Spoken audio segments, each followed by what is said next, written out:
আমরা যে পশু কোরবানি করি তা ইব্রাহিম আলাইহিসসালাম এবং ইসমাইল আলাইহিসসালামের স্মৃতির একটা অংশ।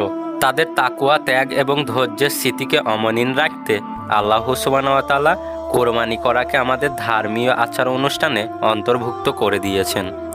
কোরবানি নামক ধর্মীয় রীতিটা পেয়েছি দুজন সম্মানিত নবীর ত্যাগ এবং তাকওয়ার বদলে।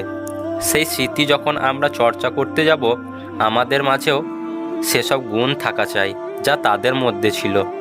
তাকওয়া এবং ধৈর্যের মিশেলে সৌন্দর্যমণ্ডী হয়ে উঠতে হবে আমাদের কোরবানি।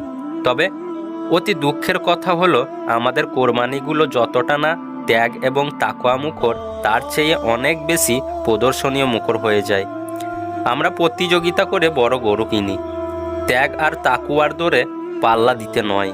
সমাজের চোখে বড়লোক, পয়সাওয়ালা, খিতাব লাভই যেন আমাদের কোরবানির মুখ্য উদ্দেশ্য।